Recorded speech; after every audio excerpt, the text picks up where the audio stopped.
Hi, I'm Maelis, and I used to believe that love was enough to make people see your worth. My fiancé's parents insisted I sign a prenup, said it was just tradition, just protection. I signed it, thinking love would protect me. But when I inherited $22 million, they didn't smile. They froze. The same people who once saw me as disposable suddenly called me family. But what hurt more than their silence? The way they planned everything without me. Erased my name from the photos, locked me out of my own accounts, made me think I was lucky to be there. But was I ever really invited, or was I just useful? Let me tell you what happened. There was something about meeting Silas that made me think life was about to turn a corner. He wasn't flashy. He wasn't the type to overtalk or overpromise.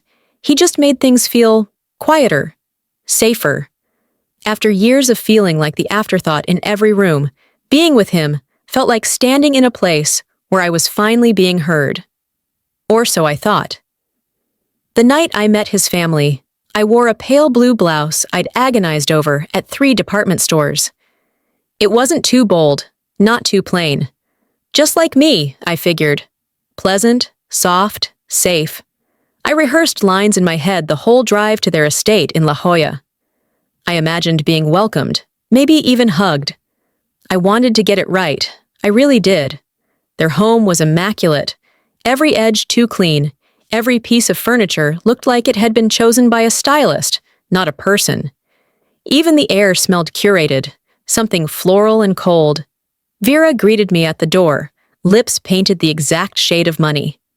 "You're even more humble than we imagined," she said, smiling without blinking. I should have walked away right then. Dinner started promptly at 6.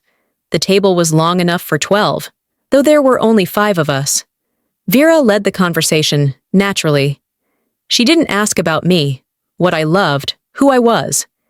Instead, she talked about trusts, legacy planning, and preemptive protections for high-value marriages. I laughed, thinking it was a joke. It wasn't. "We always believe in being proactive," she said, resting her manicured hand on a leather folder, especially when large estates are involved. I looked over at Silas, waiting for his face to twist in awkwardness, for his hand to reach over and dismiss whatever this was. Instead, he stared at his plate. He swirled his wine. And then, he nodded. That nod? It was the moment everything I thought I understood fell apart. Not loudly, not violently, but like wallpaper peeling at the corners. Quiet, slow, irreversible. When she slid the envelope across the table, I didn't touch it. Not yet. I felt its weight without opening it. I remember thinking, this is not how family treats someone they're bringing in. This was not a gesture of love. It was a warning, a line drawn in cursive. I excused myself halfway through the lemon tart and went to the guest bathroom. I remember staring into the mirror and wondering who the hell I was trying so hard to impress. This wasn't my first time bending. I had spent years minimizing my needs, my questions, just to keep people around. I remembered a line I'd once read in a Maya Angelou book. When people show you who they are, believe them. That night, Vera didn't show me who she was. She announced it. The worst part wasn't Vera. It was Silas. The silence from someone you love stings in ways yelling never could. He didn't protect me. He didn't speak up. He didn't even blink. After dinner, I stepped outside into the cool night. The sky was too clear, like even the universe was trying to keep quiet. Silas followed. "You're quiet," he said. "Everything okay?" I looked at him and managed a smile. "Just thinking," I replied. I walked a few steps ahead, the sound of my heels clipping against the stone path. My fingers clutched the envelope inside my coat pocket, like it might dissolve if I held it tight enough. That night, I realized, I was never being welcomed. I was being warned. The ride back from the estate was wrapped in silence. I sat in the passenger seat, staring out the window, pretending to notice the ocean just beyond the cliffs. The envelope was still in my handbag, pressing against my hip like a brick. I didn't touch it, didn't look at it. I just let it sit there, a weight that now belonged to me, not by choice, but by force. Back home, I took my time. I kicked off my shoes, changed into sweats, even started the kettle. I moved slowly, deliberately, because part of me knew that once I opened it, I couldn't pretend anymore. The moment I slid the prenup from its sleeve, my chest went still. Page after page, clause after clause, all tailored to protect Silas's family's money. Not our future. No, it was his legacy, his assets, his stake.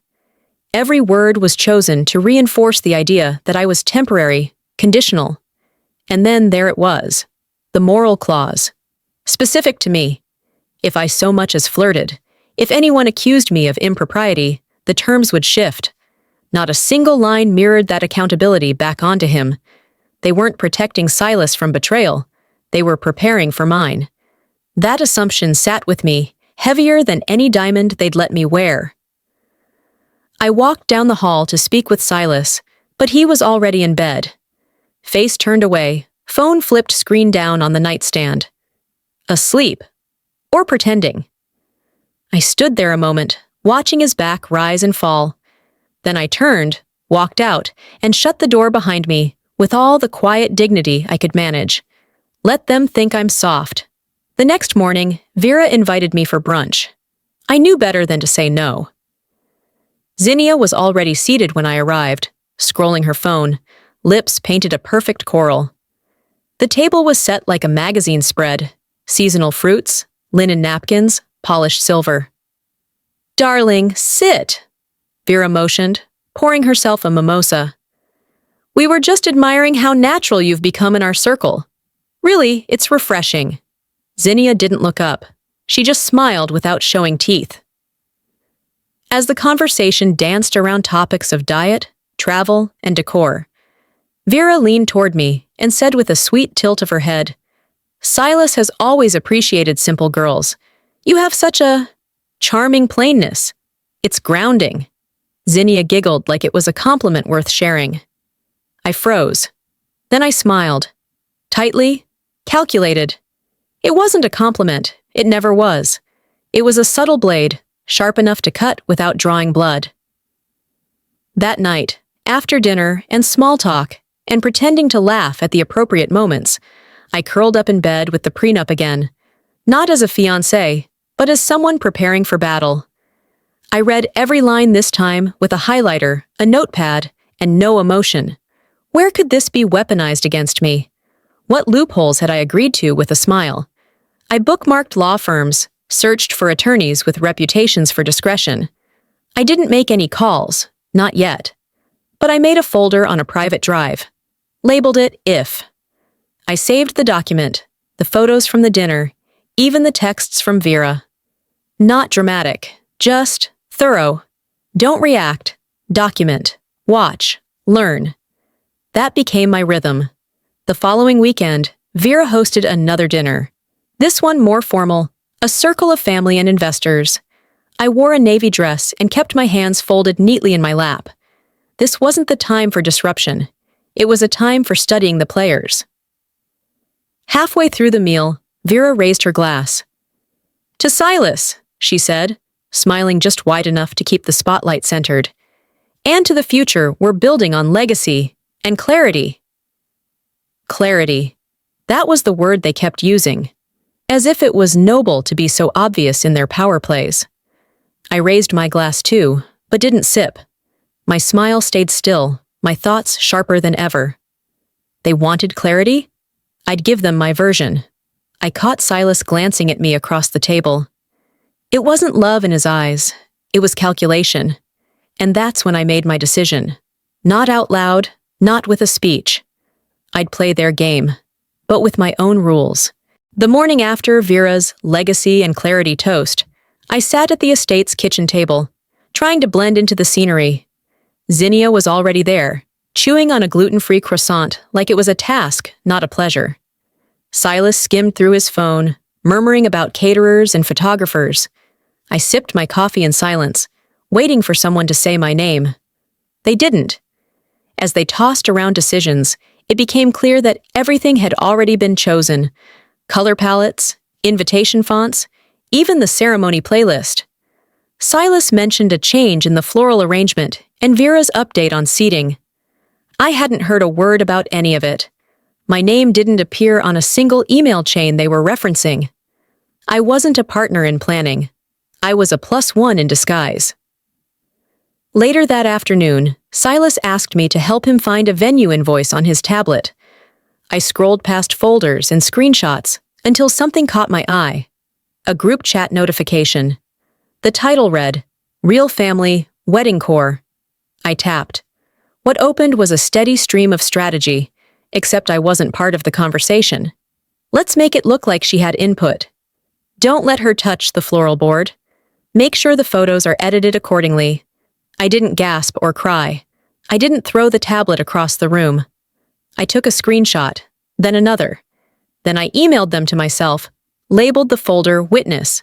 They hadn't just forgotten me. They had coordinated my invisibility. I found Silas in the library, flipping through brochures. Why am I not on the planning emails? I asked plainly.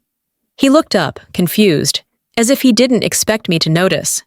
It's just logistics, he said, tone too casual. You're overthinking things. They're just trying to help. You're not used to this scale of event. I nodded slowly, biting back the retort bubbling in my throat. He didn't get it. Or worse, he did and didn't care. Either way, it wasn't a misunderstanding. It was design. That evening, after they'd gone to their rooms and the house quieted, I walked into the estate's private library. I wandered past the shelves, letting my fingertips graze spines of books I knew no one actually read. That's when I saw it. A vase, ivory, hand-painted, delicate. My father's wedding gift to me. The one he had driven upstate to retrieve, packed in layers of foam and bubble wrap. I'd delivered it personally the week before. The placard beneath it read, A gift from the Whitfields, Vera's lineage. I stood there, motionless, not because it shocked me, but because it confirmed what I was only beginning to suspect. They weren't just erasing me from the future. They were reaching back into my past and rewriting that too. They weren't satisfied with excluding me. They needed to erase my narrative entirely. From that moment on, I changed. I didn't yell, I didn't plead. I simply stopped engaging in their choreography. I smiled less. I answered only when spoken to. I kept track of every lie, every slight, every edit. I remembered something my father once said while repairing a broken kitchen cabinet when I was 12. Some people will call it grace when they step on you with both feet. I had called it grace too long. That night, I started a new journal. Not for my feelings, but for facts. Dates, names, screenshots, contracts, witnesses. I replayed a quote I once heard on public radio. Eleanor Roosevelt. No one can make you feel inferior without your consent. They'd been living on mine, rent-free. It wasn't just a wedding anymore, it was a campaign. And I'd been the compliant footnote. Around midnight, as I finished organizing my files, a notification pinged. It was from Mira, former housekeeper at the estate, quietly let go months ago for being too familiar. She had forwarded me an image, no message attached. The photo showed the vase, still in its delivery box, labeled in black marker. For Maelis. From Dad. Below that, she'd snapped the moment a staffer peeled off the label and replaced it with a new one. They didn't just steal my voice, they erased my name. That ends now. I learned to smile through betrayal. It's a skill no woman should have to master. But we do. Quietly, elegantly, as if swallowing the sting makes it easier to digest. After seeing how my father's gift was erased from memory, and how my presence was being sculpted out of their narrative, I adjusted. I still attended the tastings, showed up to vendor meetings, nodded when expected. But something had shifted. My smile became strategy. My silence became a shield. And behind every polite laugh, I was documenting, watching the play, counting the lines I was never given. The next cut came in the form of a hashtag. I didn't even get the courtesy of an email. That afternoon, Vera invited me to the garden room, where she and Zinnia were sipping white wine and flipping through travel brochures. "Just a little inspiration," she said. "We thought it'd be fun to brainstorm ideas for your honeymoon." Your honeymoon. As I sat, confused but cautious, Zinnia grinned and pulled out her phone. "Oh, we've already made a group for the itinerary," she said, holding up the screen. On it was a post with her and Vera clinking glasses over a spread of maps and sample menus. The caption read, "Nothing like family bonding over a family honeymoon." Family. Honeymoon. I felt my spine go rigid, but I stayed seated. I wouldn't give them the satisfaction. They weren't sending us on a honeymoon, I thought. They were sending me to chaperone their legacy. That evening, we sat around the dinner table, me, Vera, Silas, and a few of their extended relatives. The air was filled with the hum of plans, voices overlapping, each person talking as though everything had already been decided. I waited until there was a lull, then spoke up. "I noticed there's been a lot of planning around the honeymoon," I said calmly, my tone low but firm. "I wasn't looped in. Can someone explain why?" Vera didn't even flinch. "We assumed you'd be fine with it," she said, pouring more wine into her glass.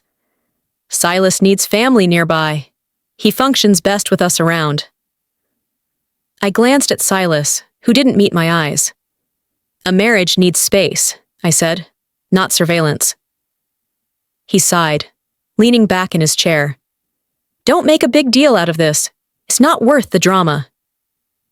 Drama. That's what they called it when a woman asked not to be erased. "It's not drama," I said. "It's my life."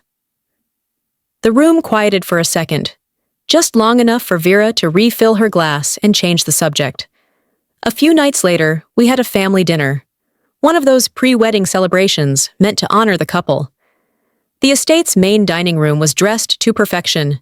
Candlelight, crystal, the whole performance. Vera stood to make a toast. "To Silas," she began, raising her flute high, "for always upholding tradition, for being the pillar this family needs."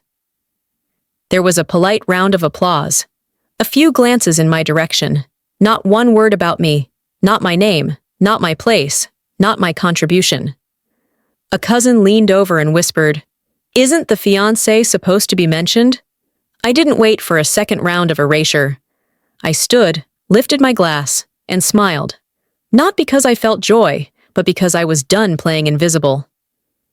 "To clarity," I said, voice steady, echoing Vera's earlier word, "and to being seen." The silence that followed was thick. Vera's smile faltered, her hand tightening around the stem of her glass.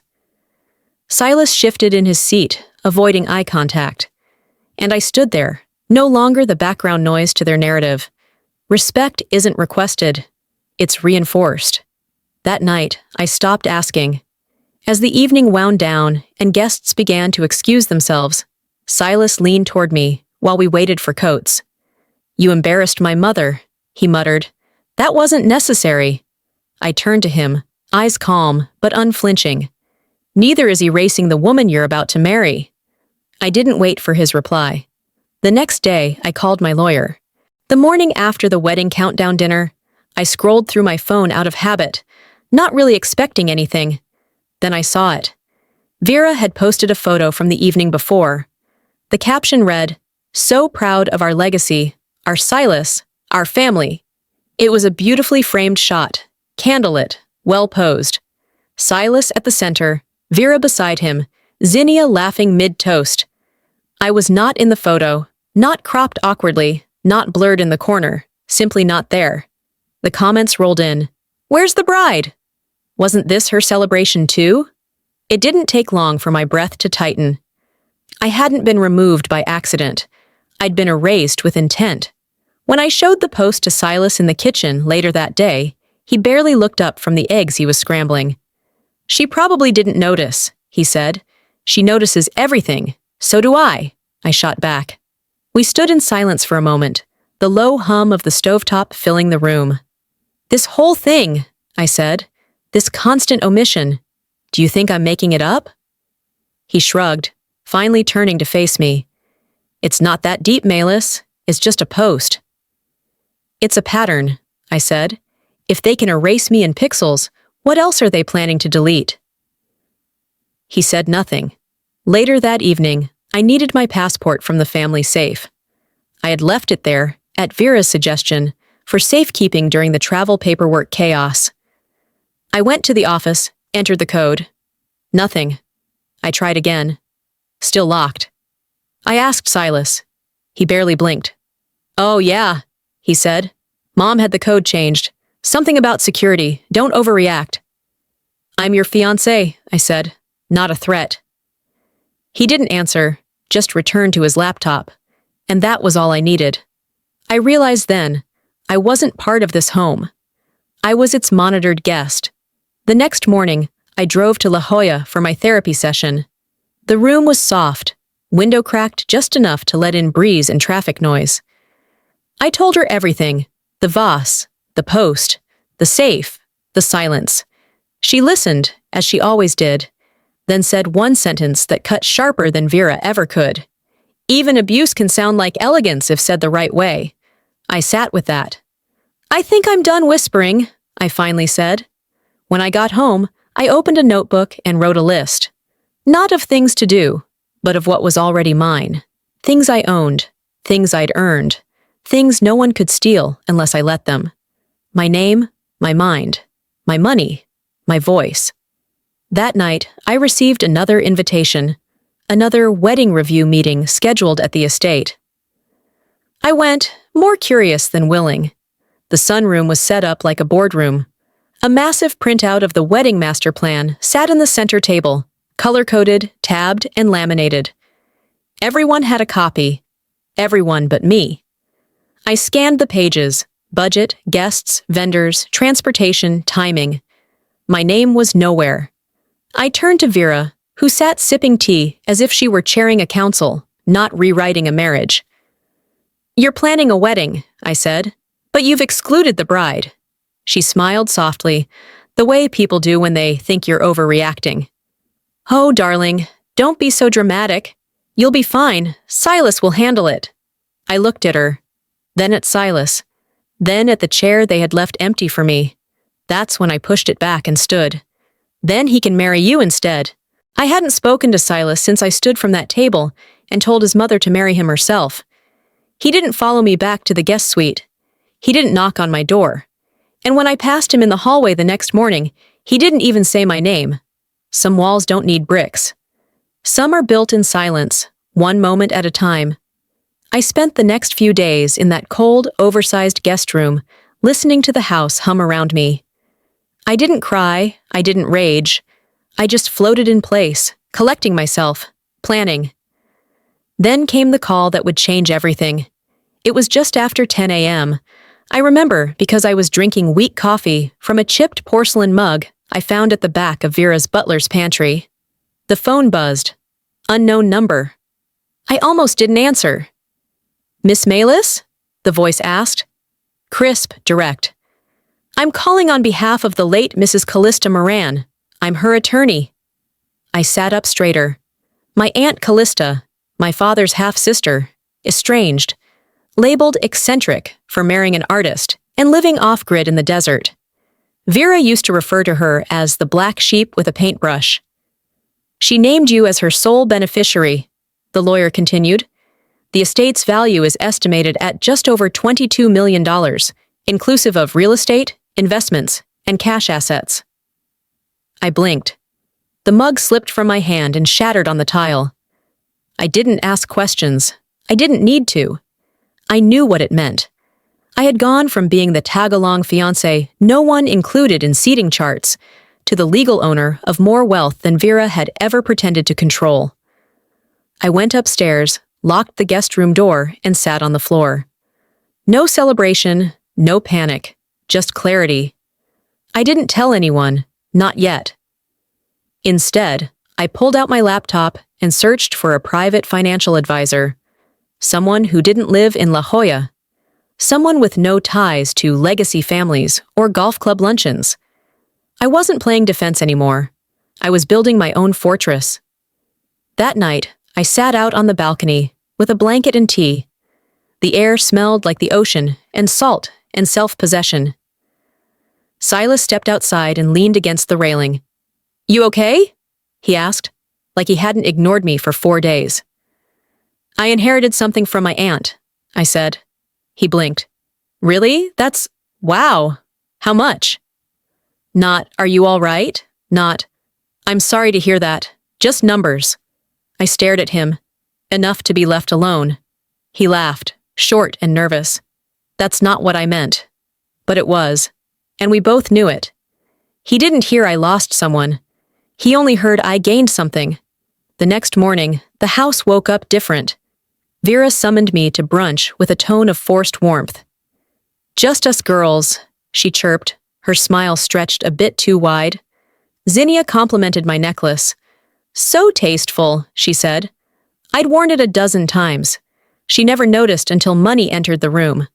Suddenly, I was included in every decision. Caterers wanted my opinion. Florists deferred to my color taste. Even Vera called me darling 3 times before the second mimosa. They didn't know I hadn't said yes to any wedding yet.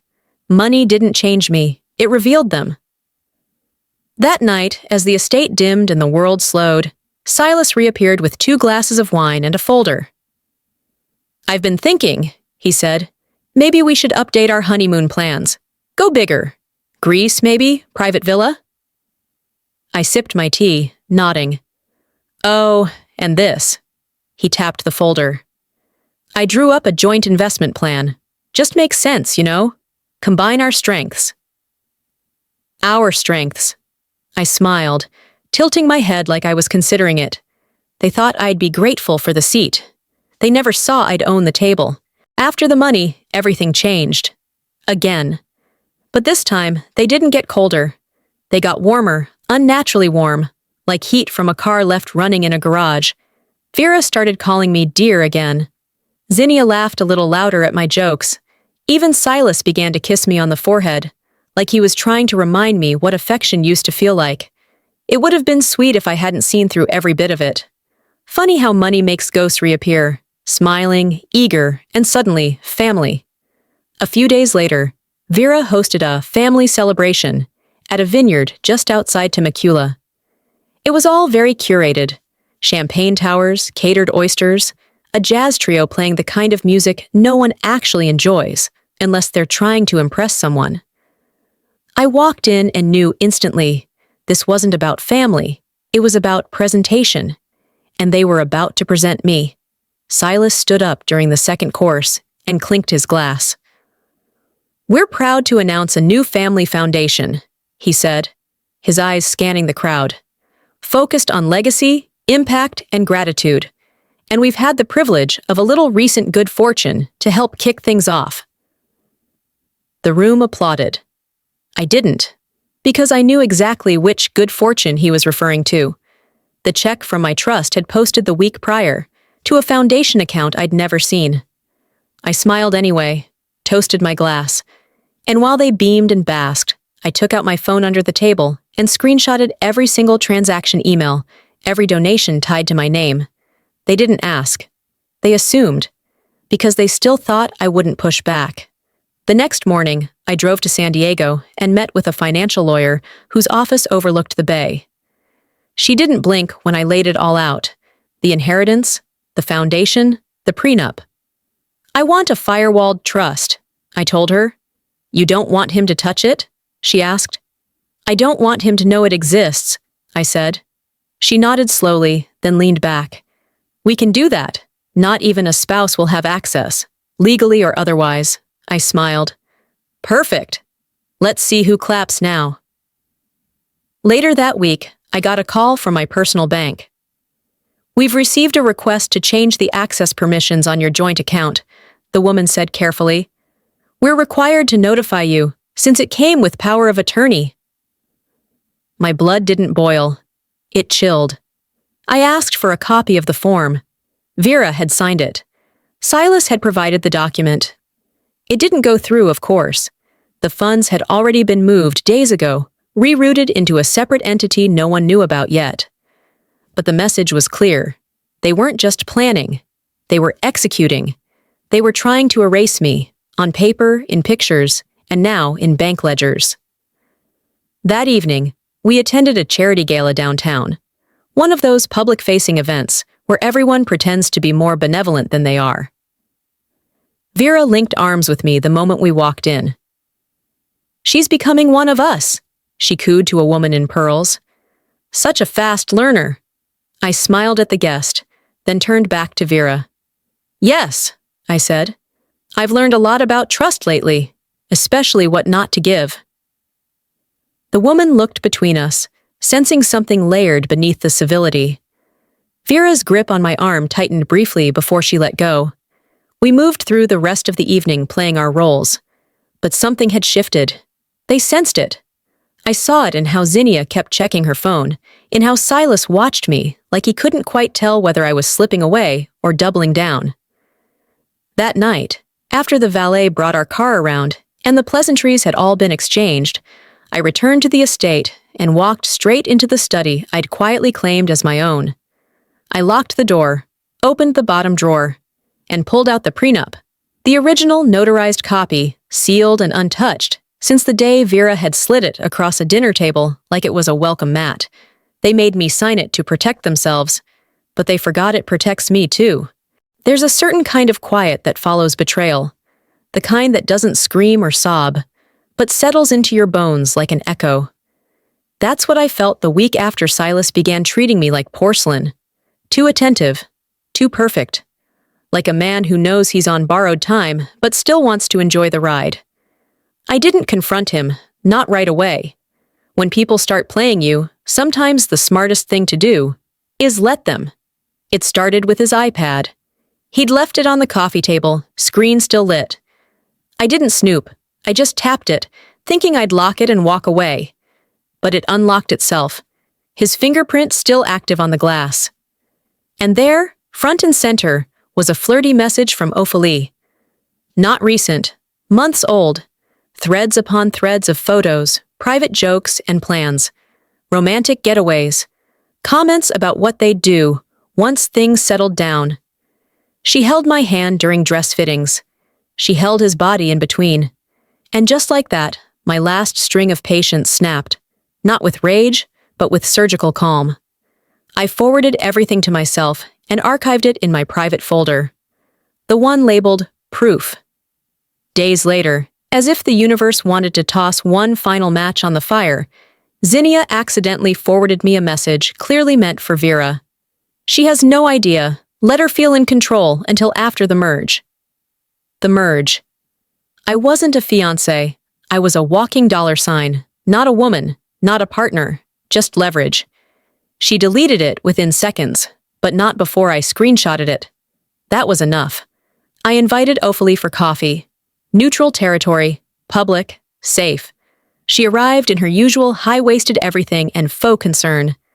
"Maelis," she said, drawing out the syllables like sugar.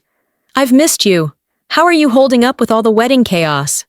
I pulled out the wedding invitation from my purse, ripped perfectly in half. I slid it across the table. "You get to keep this half," I said calmly. "It's the one that matches your role."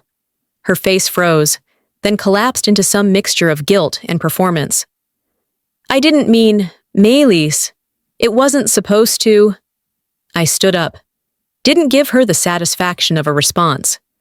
Left her sitting there with half a card and nothing left to say. The real storm came that weekend. Vera hosted the final wedding prep dinner at the estate. Guests milled around with glasses of expensive champagne and exaggerated laughter. Everyone expecting elegance, a seamless presentation, a family narrative. Mid-toast, Vera raised her glass. To Silas and to the family, we continue to build, stronger than ever. That was my cue. I pulled a small stack of printed screenshots from my clutch and calmly walked to each place setting, laying them beside the dessert forks. A message from Ophelie, a confirmation of the foundation misuse, Zinnia's accidental truth. I didn't say a word. I didn't need to. The room went silent. Silas's face drained.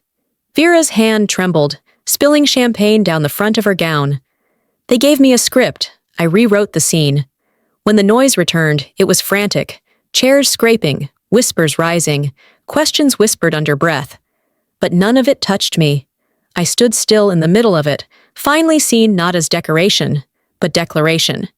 Vera caught up with me just as I was about to leave. "We need to talk," she hissed. "Of course," I said, motioning toward the study. "Let's." We walked inside. I closed the door behind us, turned the lock. "Let's talk about who really belongs in this family." The morning after the dinner, the estate felt like a crime scene. Quiet, sterile, and full of people pretending not to look shaken.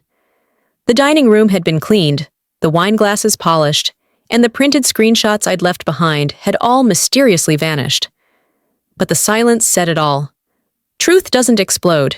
It lands like silence after a scream.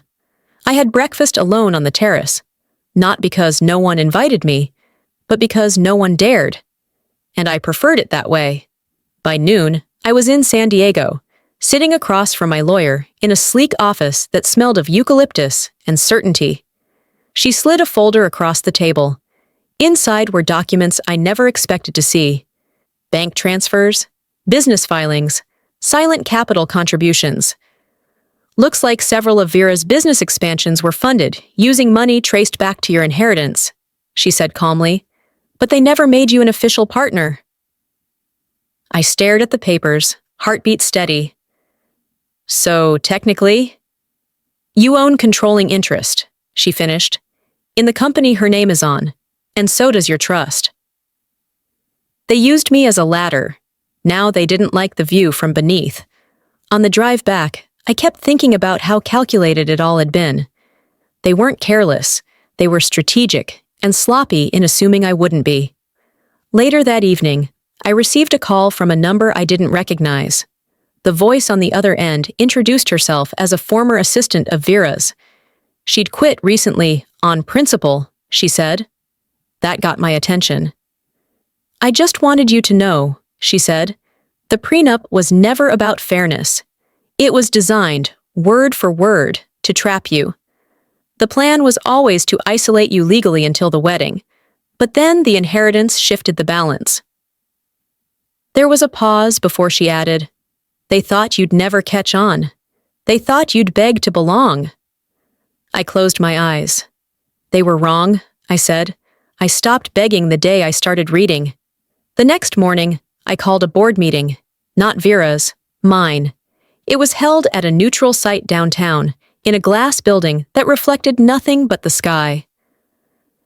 Vera arrived first, all pearls and posture. Silas came 5 minutes later, pretending confidence and failing. The other board members trickled in quietly, unsure of what this meeting was about, but sensing the shift in power. When the lawyer called the meeting to order, she began with a sentence that would change everything. "As of this morning, controlling interest has shifted. The new majority shareholder is Ms. Maelis Whitlock." Vera didn't breathe. Silas turned pale. I didn't gloat. I simply spoke. "Effective immediately, all accounts are frozen. The brand name? It no longer belongs to either of you. You built your empire on someone else's name and money, and now it returns to its rightful owner." Nobody clapped. Nobody needed to. The headlines came within hours. Local business journals picked up the shift first. Then social media caught fire with a narrative no one saw coming. The fiancé who flipped the family fortune. They didn't even use my name at first, just the fiancé. That was fine. They'd learn it soon enough. Vera started calling, non-stop. Left voicemails, texts, even had her assistant email me a request for lunch as family. I didn't respond. Instead, I texted her back a single line. "You made your silence clear when it mattered. Mine will echo longer." She never responded. She didn't have to. That night, as the estate grew still and the noise of the outside world faded, I received one last voicemail. It was Silas. "We can still fix this," he said. "Let's talk like adults." I didn't listen to the rest. I didn't need to. I deleted it without pressing play. Because tomorrow, I meet with the new board. It's time to build something that isn't a lie. A week had passed since I froze the accounts, assumed control, and walked away without a backward glance. The media didn't wait. Neither did the whispers. They built a legacy on presentation, I thought, skimming an article someone had forwarded me. But reality doesn't filter. Every outlet, from glossy business magazines to gossip blogs, ran some version of the same headline: heirlooms, inheritance, and the fiancé who owned it all. They didn't get all the details right, but they got the shape of the story. The woman they cropped out was now the name in the bylines. I didn't respond publicly. I didn't need to. Zinnia, however, couldn't help herself. She posted a throwback from the Vineyard Gala, the one where I sat center table and toasted with my own money. Only this time, she'd cropped me out. Again. But the comments didn't play along. Didn't she fund that event? Where's the woman who actually owns the company now? Nice try, Zinnia. I didn't clap back. I didn't post receipts. I simply smiled, closed the app, and reminded myself I didn't need to be seen by them anymore. The world saw me now. Days later, I walked into court with my lawyer, who wore a navy suit and the kind of smile that only comes from airtight contracts. Across from us sat Vera and her legal team, visibly strained but clinging to performance. They tried to argue that the prenup was unfair, manipulative, that I didn't understand it fully. But I had signed it, read it, memorized it, and it said, clearly, that anything acquired independently after the marriage was mine, and mine alone. They insisted I'd leave with nothing. Instead, they guaranteed I'd leave with everything. When the judge ruled in our favor, I didn't flinch. I didn't gloat. I stood, shook my attorney's hand, and walked out of the courtroom like someone who'd just completed a transaction, not a war. Vera didn't follow me. Silas didn't call until the next morning. The estate, I learned later that week, was now flagged for a full financial audit. Every tax shelter, every strategic restructure, now under scrutiny. Their friends, the ones who used to call me sweet but soft, began reaching out quietly. Some offered congratulations.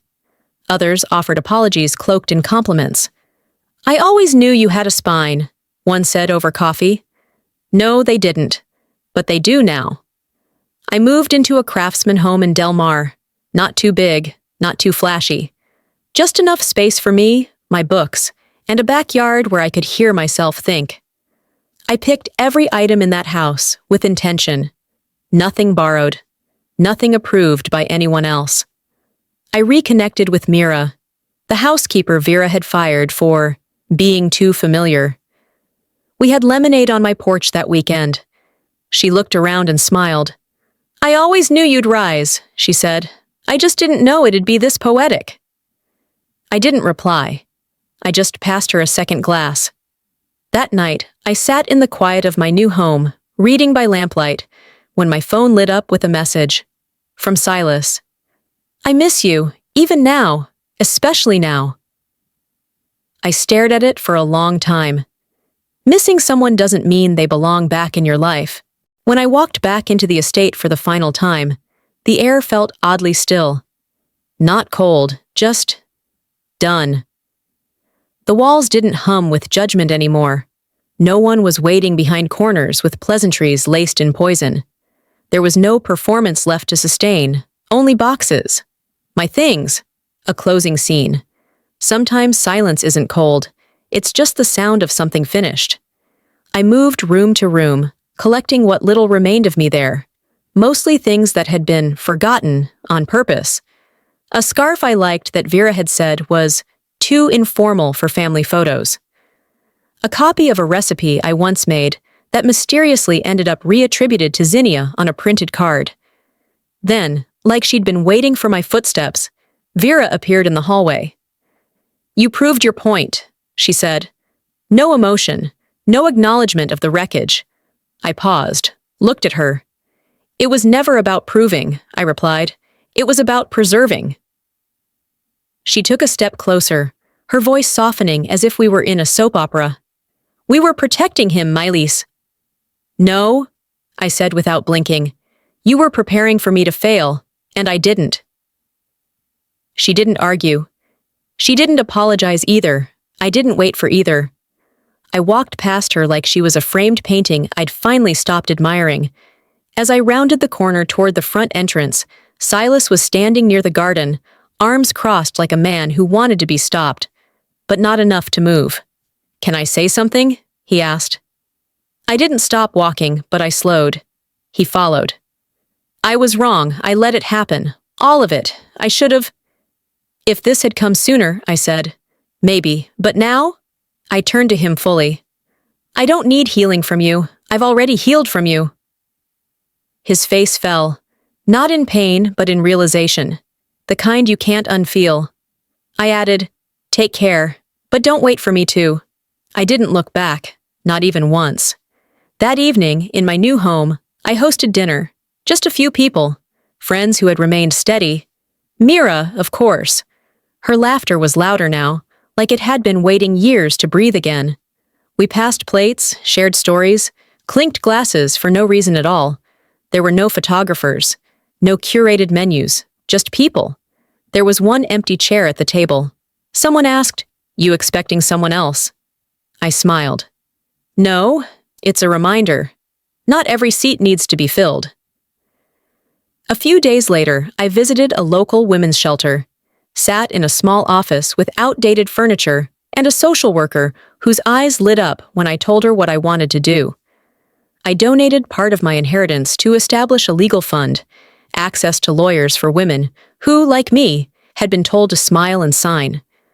When I signed the papers, I did it under my full name. No hyphens, no additions, just mine. The name they wanted to erase now signs things that change lives. Back at home that night, I opened the drawer where I had kept it. The prenup. I held it in my hands one last time. Not with anger, not even resentment. Just peace. I slid it into an envelope, sealed it shut, and dropped it into the fireplace. It burned quietly. They thought I'd always need permission to belong. I stopped waiting the day I left the table. The shoreline was quiet that morning, save for the push and pull of the tide. I walked it alone, the same stretch of sand where I used to imagine a wedding on cliffs, where dreams clung like sea mist. Now it was just earth and ocean, neutral and honest. I didn't need it to symbolize anything anymore. I just needed the walk. Some fires aren't meant to be extinguished. They're meant to burn away what you outgrew. A financial exposé dropped that afternoon, not from a gossip site or a wedding blog, but a national outlet. Clean layout, verified sources, a timeline so accurate it nearly read like a confession. Inside the quiet coupe, how a fiancé became the owner of the empire meant to swallow her. Screenshots of internal memos, bank transfers, correspondence that made clear the lengths Vera and Silas had gone to. The public ate it up, not because it was scandalous, but because it was satisfying. "She played the long game," one analyst tweeted, "and she didn't just win, she rewrote the rules." Vera tried to fight back, of course, released a trembling statement via video that blamed misunderstandings, media bias, and private family matters taken out of context. It was ratioed within an hour. The silence that followed? That was the real press release. Later that week, Silas showed up. No appointment, no text. Just rang the bell. I opened the door and didn't step aside. "I miss who we were," he said. I nodded slowly. Who we were? That version of me needed your permission to be taken seriously. I buried her, and I'm not digging her back up.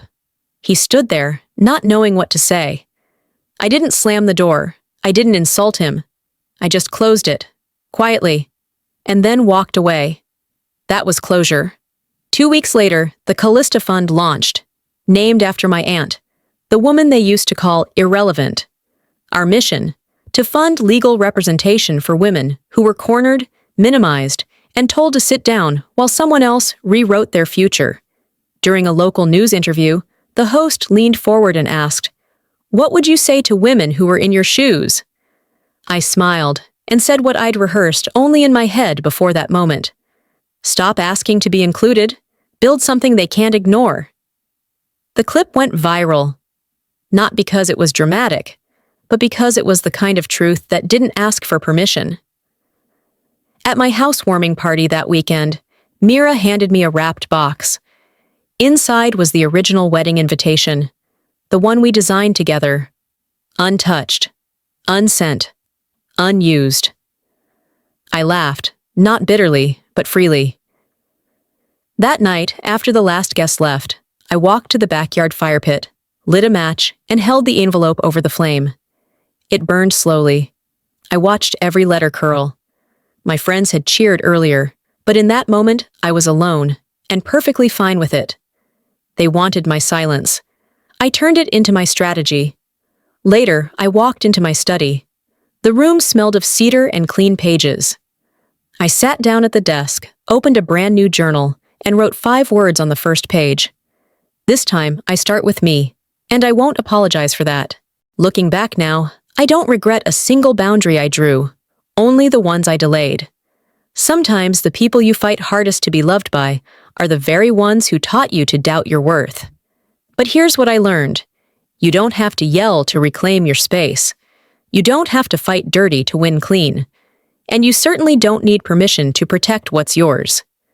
For anyone watching who's ever felt invisible, overlooked, or strategically edited out of their own story, I hope my journey reminds you, you're not hard to love.